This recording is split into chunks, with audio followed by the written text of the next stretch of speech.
Terus Safi'i Ma'arif nembak sama Mahfud, IPK-nya berapa?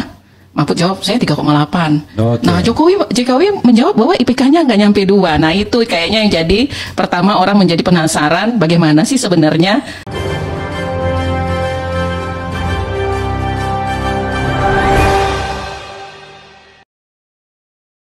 Assalamualaikum warahmatullahi wabarakatuh. Nah, akhirnya polemik ijazah Jokowi terungkap fakta baru lagi, di mana salah seorang teman atau sahabat Refli Harun yang bernama Lisa Novianti, ya, beliau seorang research, ya, meriset data-data Jokowi dan juga mengungkapkan, dan ini sangat mengejutkan sekali, mengungkapkan awal polemik ijazah Jokowi ini. Jadi ternyata awal polemik ijazah Jokowi ini dimulai di saat Jokowi menjadi pembicara di UII, ya, Universitas Islam Indonesia. Ada juga yaitu Mahfud MD juga hadir menjadi pembicara. Nah, pada saat itu Jokowi masih posisi menjadi Gubernur DKI Jakarta. Dan pada waktu itu, ya, akhirnya terungkap bahwa Jokowi, ya, IPK-nya tidak mencapai sampai 2. Dan ini menjadi pertanyaan, ya, dari masyarakat. Kok bisa IPK-nya nggak sampai 2 tetapi kok bisa lulus? Nah, mulai dari sinilah, ya, akhirnya berawal mula polemik ijazah Jokowi yang diduga palsu. Baik, ya, tanpa banyak basa-basi langsung saja kita lihat, ya, statement dari Lisa Novianti.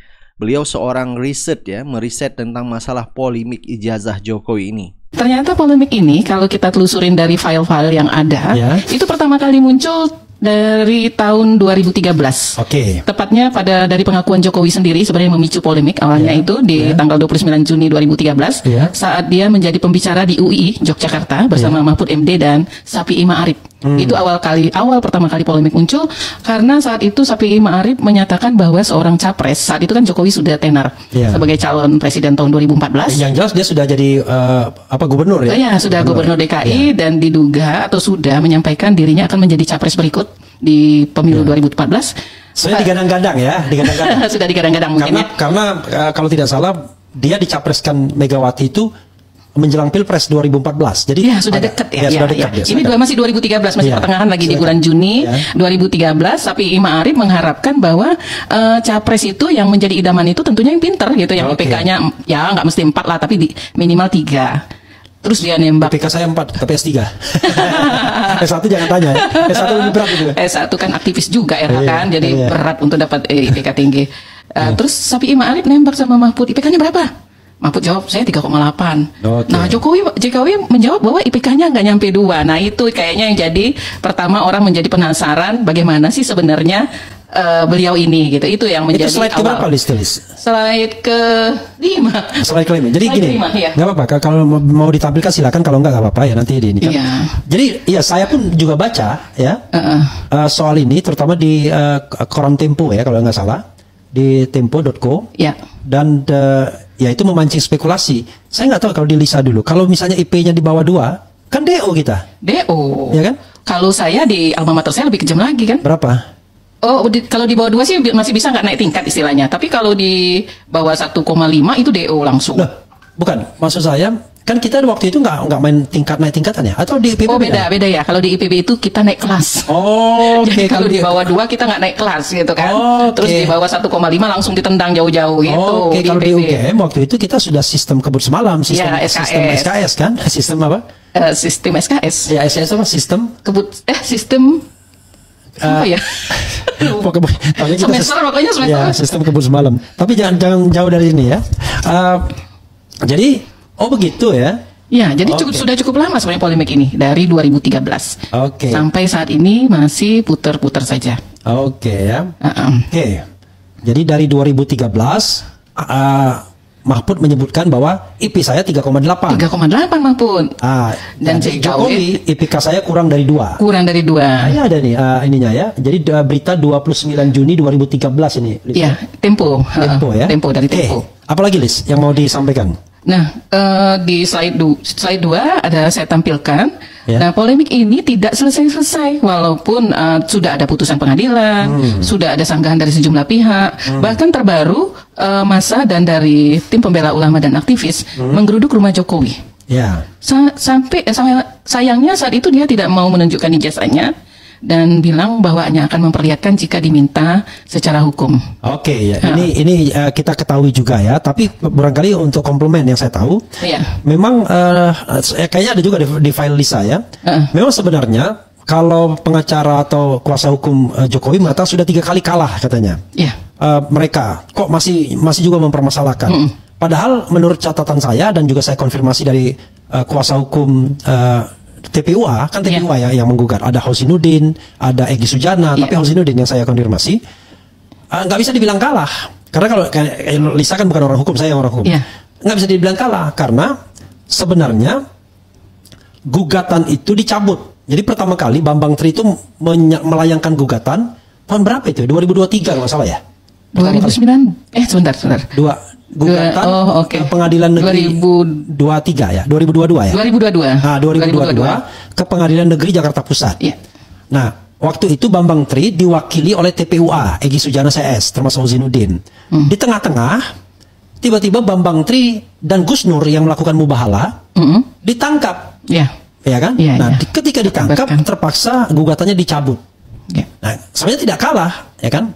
Nah, berikutnya lagi, akhirnya Bambang Tri sama Gus Nur itu didakwa melakukan tindak pidana menyebarkan berita bohong, sebagaimana dikenakan ke banyak aktivis kan. Dihukum 6 tahun di PN Surakarta, tetapi kemudian dikorting menjadi 4 tahun di Mahkamah Agung karena ternyata bukan berita bohong yang dianggap terbukti, tapi menyebarkan kebencian. Berarti beritanya tidak bohong mungkin? Kalau berita bohongnya diganti? Bukan berita tidak bohong, tetapi tidak ada pembandingnya. Jadi tidak bisa dianggap berita bohong. Iya, bagaimana Anda mengatakan bahwa berita itu salah kalau yang benarnya tidak pernah ada? Oke ya. Nah, setelah itu, setelah masih dalam kondisi di penjara, TPUA mewakili Bambang Tri dan para aktivis, ada 4 atau 3 aktivis lainnya, menggugat lagi.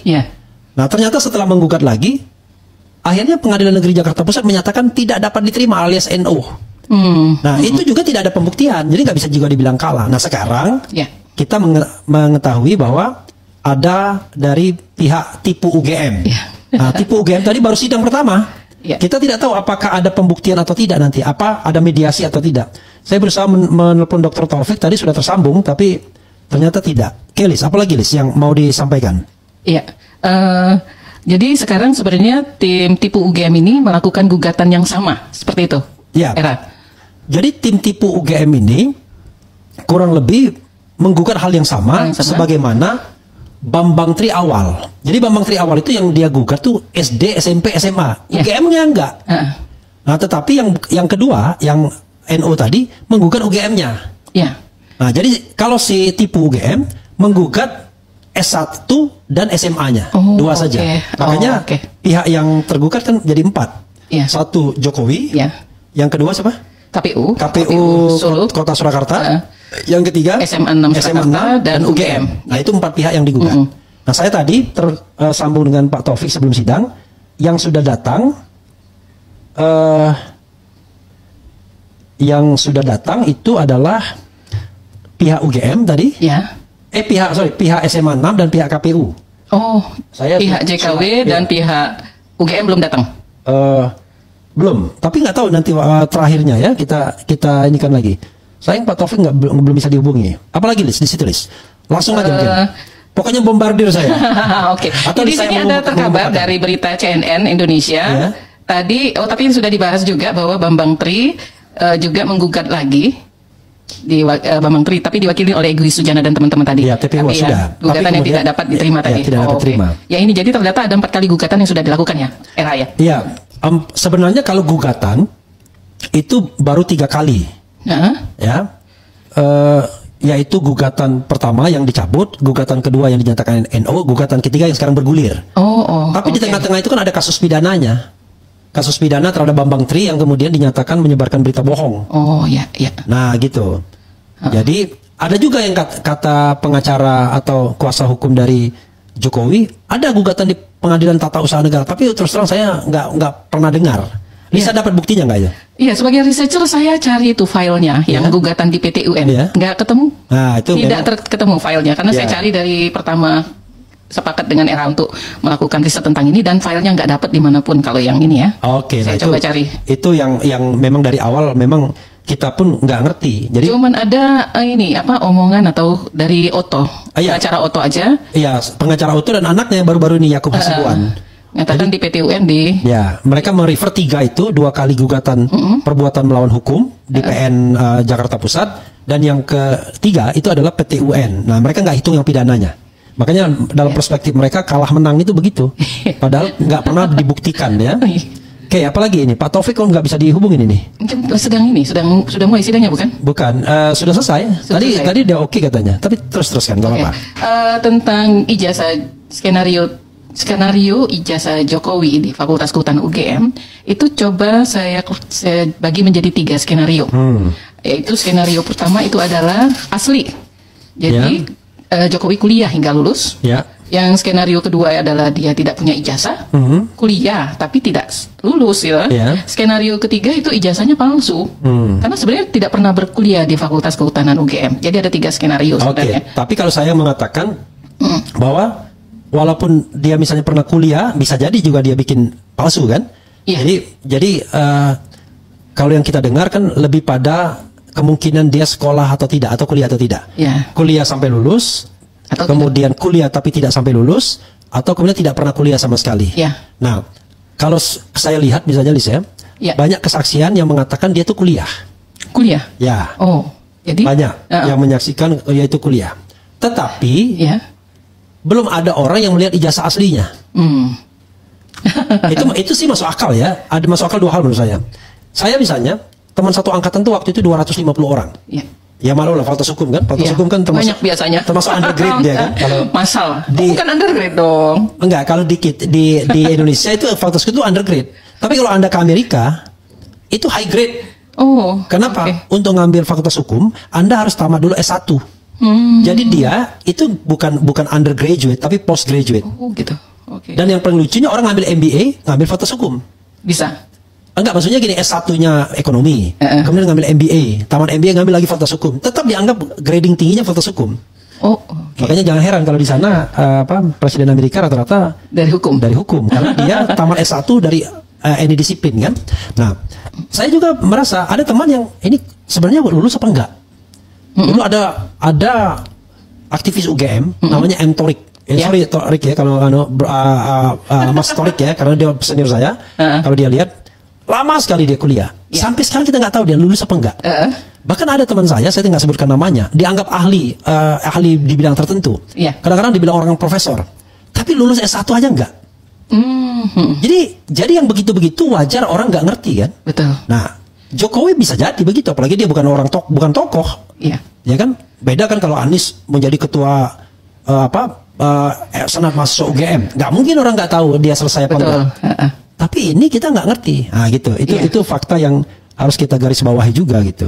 Jadi sebenarnya secara umum teman-teman kuliah tuh kadang tidak mengetahui kita lulus atau tidak. Iya betul.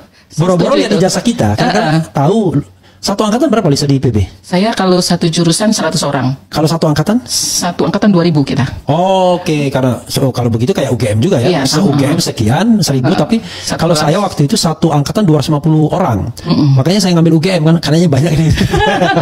Jadi saudara sekalian, Lisa ini masuk dengan jalur PMDK. PMDK ya? Iya, zaman dulu undangan gitu kan, tanpa tes. Jadi penelusuran minat dan kemampuan ya, PMDK. Sama istri saya juga masuk PMDK UGM. Iya. Jadi fakultas hukum UGM dia masuk PMDK masuk PMDK juga dia.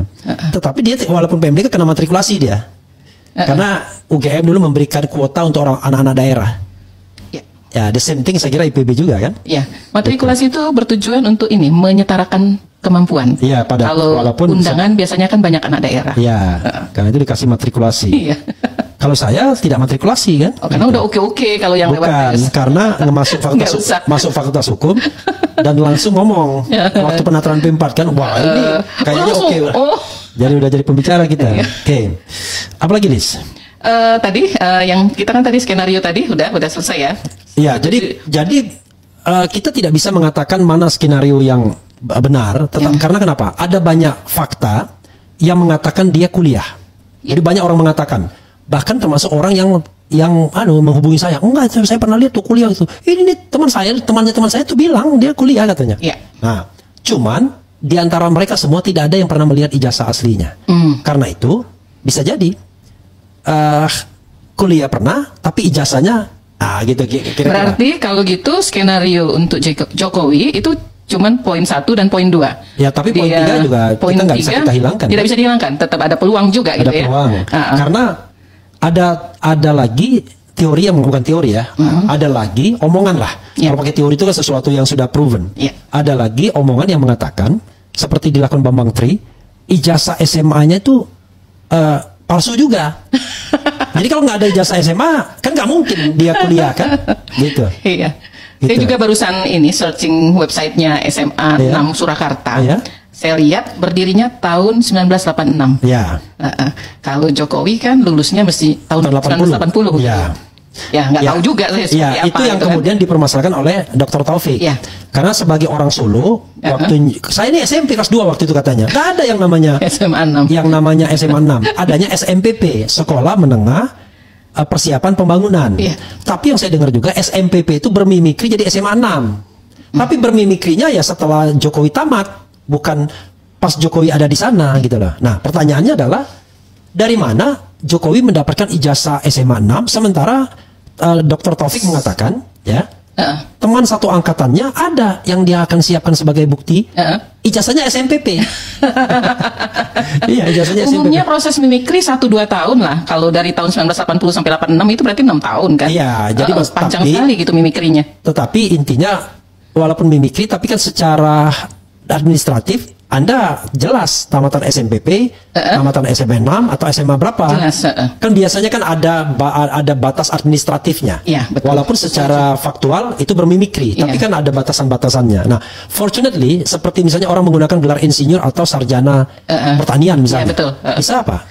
Saya sebenarnya tahun pertama menggunakan sarjana teknologi pertanian, saya STP. Oh, STP. Kalau dulu kan insinyur aja. Insinyur. Nah, seperti itulah kan. Tetapi kan ini kan Anda tidak boleh mengubah gelar insinyur ke STP atau sebaliknya. Iya. Tapi sebagian teman-teman tetap menggunakan insinyur karena di masa mimikri tadi, peralihan kan? Oh iya, tetapi kan di ijazahnya kan jelas harusnya. Di ijazahnya STP. Oke. Karena insinyur lebih keren daripada STP. STP seperti Poli. Iya. Oke, apalagi Riz? Ini kita tadi sambil saya telepon Pak Taufik nggak muncul-muncul nih, gimana lagi? Saya coba mengumpulkan beberapa pendapat dari pengamat-pengamat tentang ijazah ini.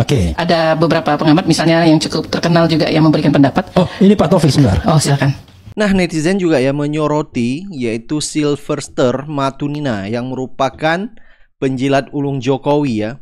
Dan juga dia adalah simpatisan Jokowi dan pada akhirnya dia mendapat posisi komisaris di BUMN. Nah, di dalam debat rakyat bersuara maupun di ILC, Sylvester ini seakan-akan dia pernah melihat ijazah Jokowi. Sehingga dia banyak membantah statement-statement dari Roy Suryo. Yang kita tahu bahwa Roy Suryo melakukan uji forensik ya, termasuk juga Rismon Sianiparik, bahwa mereka ahli di bidangnya. Nah, sampai akhirnya Sylvester ini ya diketawain oleh netizen ya. Coba kita lihat videonya.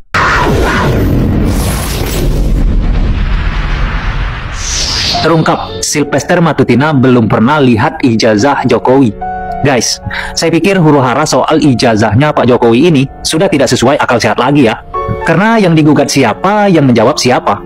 Kan nggak nyambung. Ini lagi bapak satu ini. Orang mempermasalahkan ijazahnya Pak Jokowi. Kok dia petantang-petenteng menyangkal pernyataan orang, seakan dia yang paling benar dan paling tahu.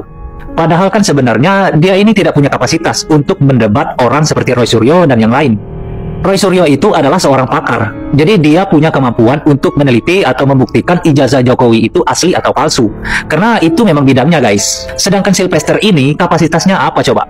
Pemilik ijazah bukan, pakar juga bukan. Bahkan dia sendiri pun belum pernah melihat ijazahnya Jokowi. Lalu kenapa kok sebegitu yakinnya kalau ijazah Pak Jokowi itu beneran asli? Itulah yang dinamakan fanatik guys. Lagi pula, kalaupun dia pernah melihat ijazahnya Jokowi, tidak bisa juga menyimpulkan kalau ijazah itu adalah asli. Seperti contohnya kemarin ya, di saat Pak Jokowi menunjukkan ijazahnya di depan para wartawan. Para wartawan itu pun tidak bisa mengatakan kalau ijazahnya itu ijazah asli. Belum tentu loh. Karena balik lagi tadi ya, mereka tidak punya kemampuan untuk mengatakan ijazah itu asli atau palsu. Yang bisa membuktikan atau yang punya kemampuan itu adalah pakar dalam bidang itu. Jadi buat Bapak ini, yang suka emosian, bertingkah selalu arogan, kalau bisa berhenti deh Pak. Karena sebenarnya Anda itu nggak nyambung. Bahwa memang tidak boleh di Republik ini kita mendesak seseorang mana ijazahnya gitu. Nggak bisa. Nggak ada undang-undang manapun yang mengharuskan kita menunjukkan ijazah kita, ya, sertifikat kita, ataupun KTP kita, ataupun SIM kita. Kecuali kayak SIM, kalau memang ada razia, ada plan, ada surat tugas, boleh. Atau kita naik motor, ya kan? Kita nggak pakai spion, kita diberhentikan, mana SIM-nya? Itu bisa. Ya, jadi kembali lagi ini hal-hal pribadi, termasuk di undang-undang keterbukaan informasi publik itu nggak boleh. Ya, aku kalau ditanya ijazah, supirku bisa ngambil. Ambil dulu di kamar dalam hari sebelah kanan itu ambil. Kan sekarang kok jadi ijazahnya genting, gawat gitu loh. Menjadi topik gitu loh. Aku nggak mau ikut bodoh, itu aja. Dia aja terharu aku lihat orang ini. Nggak, artinya maksud aku, itu kan soal sepele, sederhana. Ya kan, ada orang besok pagi datang, Panda, aku mau lihat ijazah, aku panggil supirku. Tadi itu dibaca ambil dulu. Ada. Kenapa begitu jadi sakral sekarang, jadi begitu genting, begitu apa? Diteropong dari sana, diteropong dari sini, dilihat. Boleh difoto tapi tidak boleh, boleh dilihat tapi tidak boleh. Iya. Difoto. Nah itu yang maksud aku yang tadi yang katakan itu bahayanya itu pembiaran. Nah ini ada yang mengejutkan lagi, yaitu Iskandar Sitorus yang merupakan sekretaris Indonesia Audit Watch membongkar temuan BPK atas Universitas Gadjah Mada Yogyakarta. BPK temukan pinjaman di UGM belasan miliar di tengah kasus ijazah Jokowi yang semakin memanas. Jadi kalau kita lihat memang UGM ini dalam satu dekade terakhir, temuan-temuan BPK itu luar biasa gitu. Beberapa diantaranya adalah tentang pengadaan barang dan jasa itu, BPK menemukan bahwa ada kelebihan pembayaran dan indikasi kerugian negara. Itu yang pertama. Yang kedua, dalam soal pengelolaan rekening.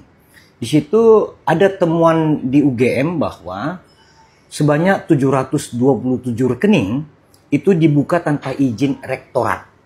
Lantas, ada 159 rekening diantaranya itu menggunakan nama pribadi. Memang menjadi tidak baik juga institusi pendidikan, namun melanggar peraturan perundang-undangan gitu ya.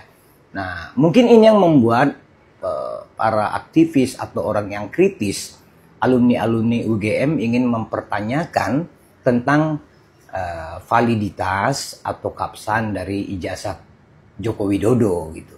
Nah, yang terakhir bahwa ini yang paling buruk menurut kami. Ada pinjaman uang kas oleh pejabat UGM dengan jumlah itu 14,87 miliar yang dilakukan tidak sesuai dengan prosedur, itu minjamnya ke universitas gitu. Agak aneh gitu ya.